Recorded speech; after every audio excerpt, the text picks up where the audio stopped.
Welcome to the Slade Ham Experiment. We're back. Yes, we are.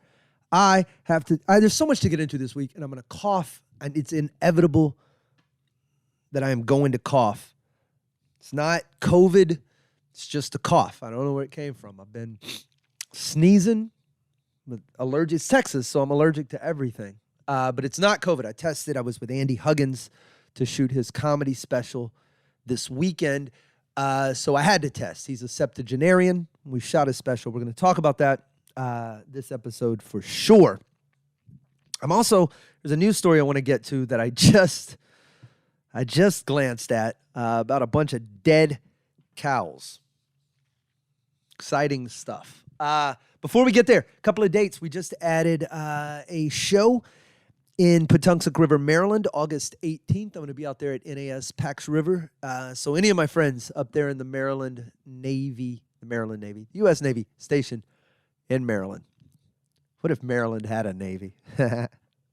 And then another show, a benefit show. This is an odd one. I'm going back to my old stomping grounds. Not Beaumont, but close. It's a benefit for a dear friend of mine, or my friend's family, a family in general that's been friends of mine for an inordinate amount of time, all the way back to my Comedy Texas days. Anyway, I'm going to be doing a show. We're going to be raising money for a friend of mine with cancer. And August 12th in Vidor, Texas. If you send me a message, I'll send you information on where to get tickets to that. It's going to be the only chance to catch me in Southeast Texas, or at least that far east for a while.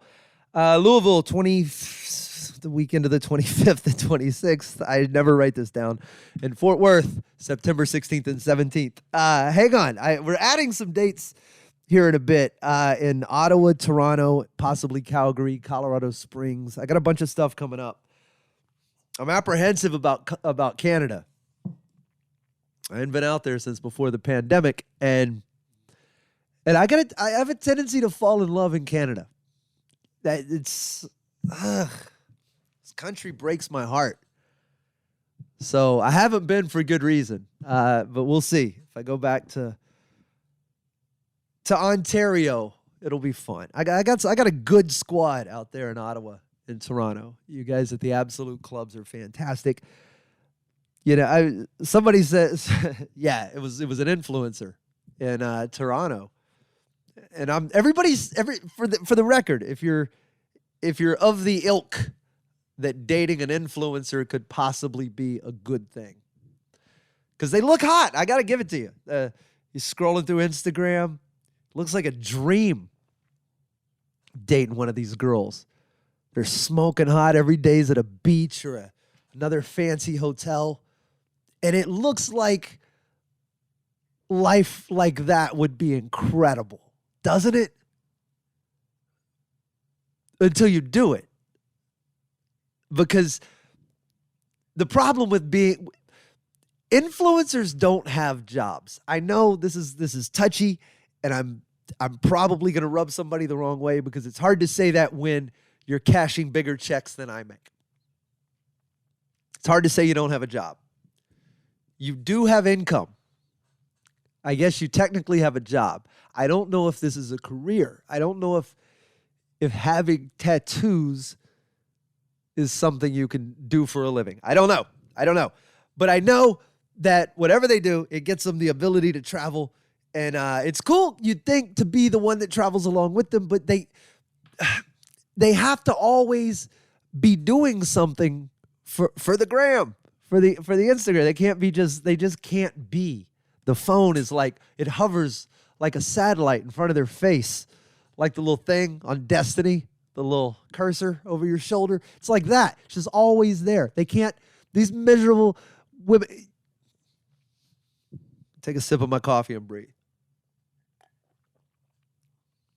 They can't pass a body of water without having to do yoga in it. Why is that? Why can't you just walk by the water? Why do you have to do the upside down back bend and then take a picture? Oh my God. If you're the dude with that, That's all you're going to be doing is holding the cell phone. No, do it vertical. Do it vertical. We'll do the stupid back bend like you wanted to do the first time. And then and they do it in the ocean. So it's you see on Instagram this lovely arched back, this beautiful tan female body just bent perfectly over sublime waves rippling in underneath them, and the sun sets gently, and that's the photograph. Takes a half hour to get that. Her half drowning in the surf. Did you get it? Oh my God, did you get it? Her mascara's running like a trailer park abuse victim. She just like old Greg coming out of the water with the wet hair. Does it look good? Does it look good? Let me see. That's so goddamn miserable. Went to Cabo. There's a stretch in Cabo called the Corridor where the ocean comes in really, really sharp, cuts in all, so that the waves break pretty violently against a really steep shoreline, and then they suck back out real fast. It's not the kind you can't surf there. You don't really want to. It's dangerous. So by day 3. Why don't you go do yoga in the beach? Yeah, that beach right there. No, I don't know. Nobody else is down there. Just give it a whirl. Sure, I'll hold your camera. Whatever. Influencers bringing their ring lights everywhere. Bitch, this is a movie theater. Turn that off. There are other people here. How will people know what I did? You can't even eat. You can't even eat around. Why did you eat that already? Because it is food. What are you going to do with it? All right. Here's the story. I looked this up because I have conspiracy theory friends. My friends are all, they're not, I wouldn't call them idiots, but idiot isn't fair. They're just like everybody else. They're trying to find patterns and shit that doesn't have patterns. The world's falling apart. Show me the evidence. Here's the evidence. You ready for this? This is what they sent me. What about all the dead cows in Kansas? I know. When someone sends you a text message that just says, "What about all the dead cows in Kansas?" You got to Google it. I assumed that they had been. When you send me a story like that, when you send me a story saying, "What about all the dead cows in Kansas?" I assume that this is more than just dead cows, right? Like they magically appeared in the same place, like they fell out of the sky. You have to give me a second half of that sentence. 1,000 dead cows in Kansas isn't an interesting enough sentence for me to believe something's wrong with the world. 1,000 dead cows in Kansas Catholic Church. Now that's a story. I want to know how the cows got in the church. Did they show up to the church? Was this part of a ritual? I don't know. Catholicism changes. So here's the story. Top U.S. cattle feeding companies sent 1,000-pound carcasses to a Kansas landfill where they were flattened. This is why I'm telling this story here. Where they were flattened by loader machines and mixed with trash. That's okay. Well, more about that in a second. Here's what happened, though. After a June heat wave killed thousands of cows. Okay, there's your story right there. It's hot as shit. Have you been outside? It's always hot. It's always hot. I don't know that it's any hotter than it's ever been. It feels that way. They keep telling us it is. So if you're going to scream at me about the heat and you're going to tell me to turn off all this stuff, don't tell me I should be surprised when a bunch of cows die. It's not odd that heat killed these things. How they got rid of these things, though.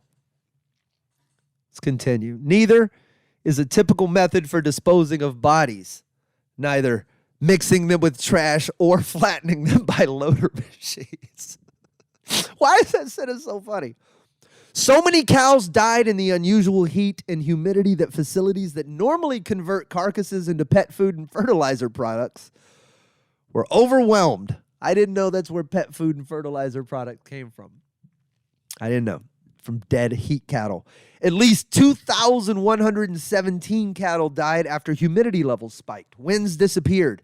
Temperatures topped 100 degrees Fahrenheit.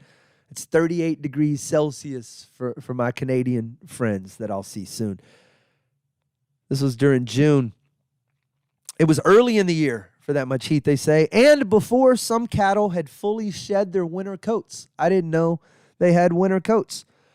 This is where it gets fun. Landfill workers used loading equipment with steel wheels to flatten the cattle to about 8 inches. Why is that funny to me? And they mixed the bodies in with garbage, a process that took nearly 3 weeks, said the head guy in charge. Here's a quote. After you run them over, they'll go flat, but they're going to sponge back up. You get a mass of them and you get on it. It's like running a piece of equipment on top of a waterbed. Whew, once you got in it, it smells. I have a couple of operators that got iron guts. He said it's like running a piece of equipment on top of a waterbed, which this guy certainly still has at home. There's no way this dude doesn't exist in the 1980s. I bet he still has a laser disc player and a blacklight poster. You gotta. If your day job is running over cattle to get them under 8 inches. And is that like the spec? Does someone run out there with a little ruler? Like they're checking your parameters on Forged in Fire or Blown Away? The parameter said 8 inches for a flattened cattle, and this is only 9.5 inches. We think you can do better. What? I've been flattening cattle all my life. I know 8 inches. Jesus. It's not aliens or poison in the well, or the Democrats trying to cut into the meat supply, or the Republicans trying to starve the children. It's none of that. It's good old-fashioned heat. Use a little less carbon in your life, maybe. I don't know. Where are we? Halfway through. I got to talk about this. I came to talk about the Andy Huggins special that we shot this past weekend. And it was spectacular. If you don't know anything about this project, I'll tell you. Andy Huggins is... It's the only chance in my life I get to use the term septuagenarian. He's a septuagenarian comedian. He's 72, I believe. He's been doing stand-up comedy for 45 years. I know. That's more than a career. You'd have retired from anything by then. I don't know. So 45 years of stand-up comedy. He was part of the original Outlaw Comics, the Texas Outlaw Comedians, which consists, Andy Huggins, Ron Schock, Jimmy Pineapple. The name you most recognize would be Bill Hicks, Riley Barber, a degenerate group of drunks from the 80s, and philosophers, though, as well. And the shoulders on which I think most Houston comics would say they have at least crawled on top of for a moment. Bill Hicks, obviously, in a lot of ways. So Andy is part of that group, and he's the only part of that group still working today. And when I say Andy's still working today, I mean that guy is on stage possibly 5 nights a week. And he posed a question on Facebook. This had to have been towards the end of last year because I was still on social. So I saw the post, and he just goes, and this is a testament to why you have to put things in motion. Where if you don't at least take the first step, nothing's ever going to happen. Andy Huggins has been doing comedy for 45 years. He has never had a stand-up comedy special. The closest anything has come was America's Got Talent 2018. Andy went on and I think did 3 minutes on national television, which is a travesty for a comedian who holds court for 45 minutes at a time and doesn't miss a beat when he's on stage. So he goes online and he goes, if I wanted to record my show, how would I do it? If I wanted to make a special for posterity, how would I do it? And I happen to be online. You know those moments where you turn on your computer as soon as you open up, you don't even realize why you went to Facebook. It's suddenly open and it was one of those days, and I was just there. And it was like the first post up for, posted 2 seconds ago. And I go, hey, bud, let's talk. Because at the time, I'd done a couple of comedy specials. I did the Whiskey Brothers comedy special. It's been years now. It's on Amazon. And myself, Sam Damaris, Rob Mungle, John West. It's a great show. We close it out with Scarface from the Ghetto Boys, and we all do Damn It Feels Good to Be a Gangster. And Chance McClain, a fantastic filmmaker down here in Texas, did it. He directed it, and I produced it to an extent, and I learned, I didn't know anything about making a special at the time, so it was hugely formative. And then I took all of that, and then when I ended up producing Jerry Wayne Longmire's special, I didn't have that one from the beginning, but I learned a lot more, and then I got to edit that one with Trey Tutson, who is another great comic that I think he still does comedy. Different story. It was a whole learning process of how to edit a stand-up comedy special, because I'm a decent editor, but stand-up is different. So you take all of those pieces and then you sit down with Andy and you realize, well, this is a bigger project than I originally thought it was going to be. We were just going to do a simple 3-camera shoot, knock your stuff out, bada bing, bada boom. You got a tape to send out. Then you realize, wait, we could actually make a real film. So we rolled the dice on a Kickstarter, and I've done that successfully before. I did it for the Whiskey Brothers show, and I raised the money this time for this special. And then we put the film crew together, all of the things that go into making a film. And we knocked this son of a bitch out of the park Saturday night. By we, I mean Andy. We did one show. And if you're going to do a stand-up comedy special, I suggest a couple of things. But the first is do 2 shows if you can. You're never going to get it in one, although I think we got it in one. There's certainly going to be camera angles that didn't capture what I wanted at the time I wanted them. There's certainly going to be a line or two where he stuttered or stammered. There's certainly going to be something that didn't jibe when I sit down and look at it. Something he wants gone, something I don't like, something we mutually... There are going to be problems with what we got, but I don't know what they're going to be yet, because you're running this from the back of the room in what's called Video Village. So you've got a monitor up that's got feeds from all of your cameras. So you're seeing them all come in real time. If you were editing this in multicam, this is, it's very similar to what you'd see, just a window with all these different screens on it.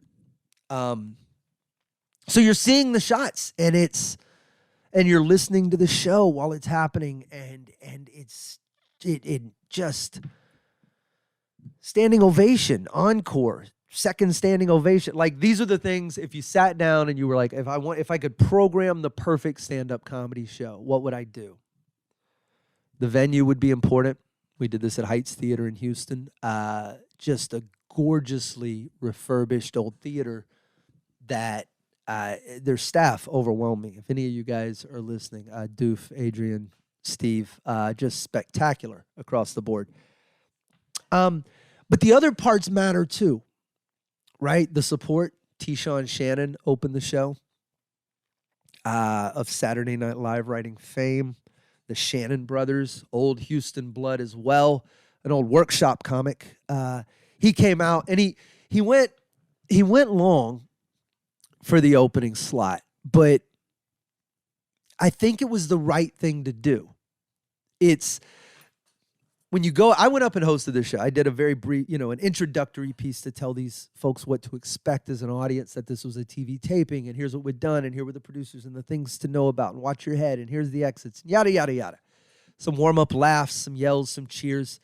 And then I turned it over to T-Shawn, who had to pull the truck out of the mud comedically himself. So he took about 5 minutes to warm up, and then he got that jab in, and he felt the same thing I did when I got a laugh during the intro. We just go, oh, this room is magic. This room is hot. You could feel it. There was a buzz. Andy came up to me before the show. He goes, that pre-show chatter. He goes, that's how I know. You could hear him out there. Just good energy, good fuzzy, buzzy, chatty energy. And then Andy went up and did what Andy did, and I could not be happier. I cannot wait to get this thing done. I cannot wait to see the final product along with you guys. For the first special shot in Houston, there have been several special shot in Houston. I take that back. In Heights Theater alone, Chingo Bling shot his special. Tig Notaro shot a special. Recently in Houston, Mo Amer shot his in Austin, didn't he? Maybe so, but a Houston comic. But Ali Sadiq shot his at the Houston Improv. And The Domino Effect, worth going to see if you're a comedy fan. Ali's spectacular. But Ali, I think, was let down by the amount of comics maybe who showed up for his taping. And I should have been let down by the amount of comics who showed up at Andy's. It's a weird statement. I'll explain. There's that cough. There was an obnoxiously cool amount of old blood in that room when it came to comics. I should have printed a list of there might have been 20 old faces. And I mean, when I say old faces, Paul Menzel, who used to own the Comedy Workshop, Tom Hester,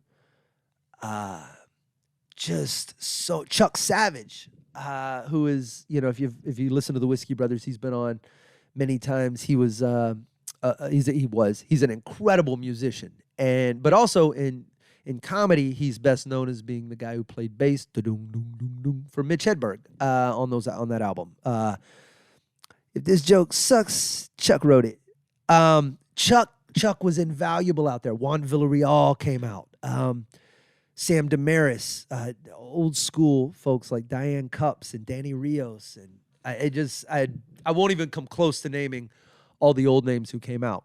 But Houston has one of the largest, if not the largest, comedy scenes in the nation. Our open mic scene, our young comics, there've got to be 200 of them, I think, on any given night.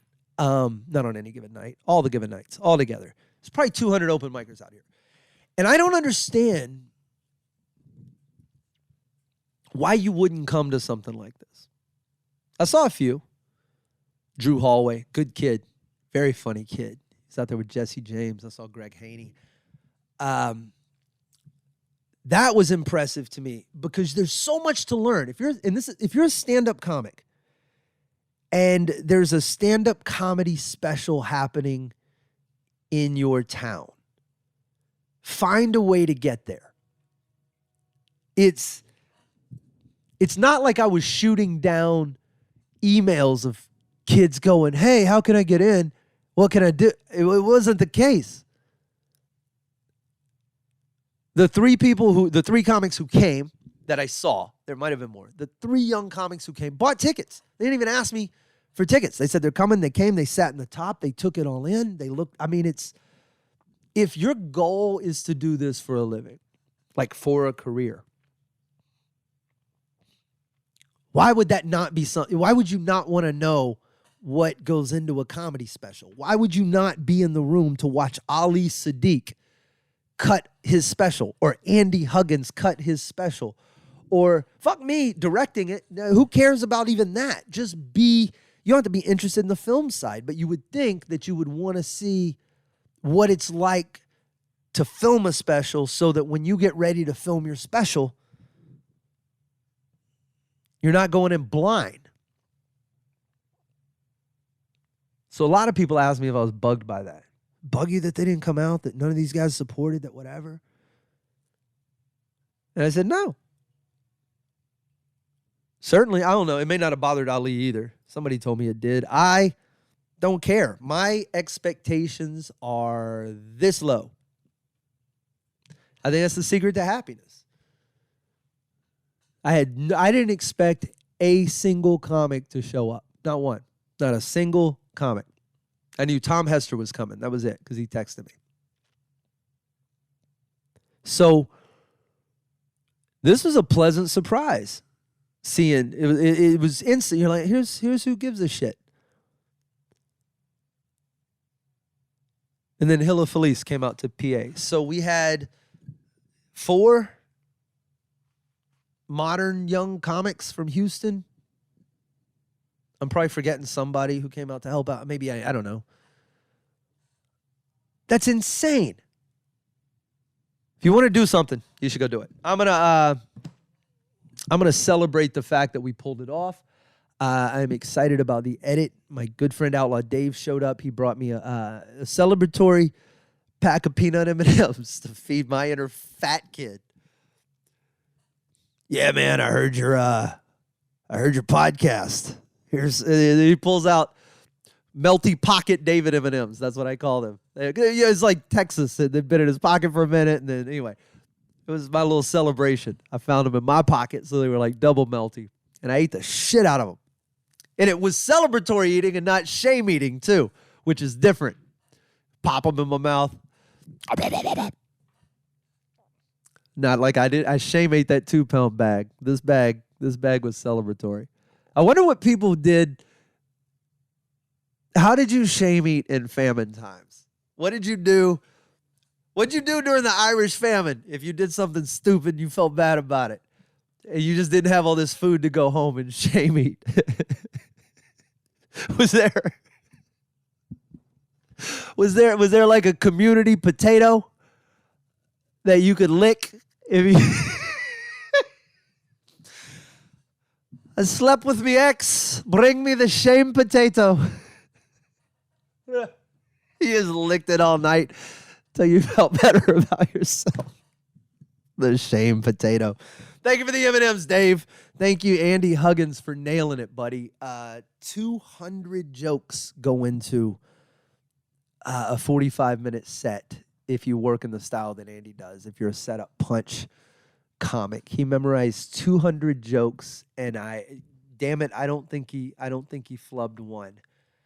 The special looks incredible. Everybody who participated in it, I am grateful. A new Whiskey Brothers batch of episodes will come out in August, so stay tuned. Hopefully a new Slade runner if I can get out the door. I'm working on some very cool projects in addition to finishing up the Andy Huggins special.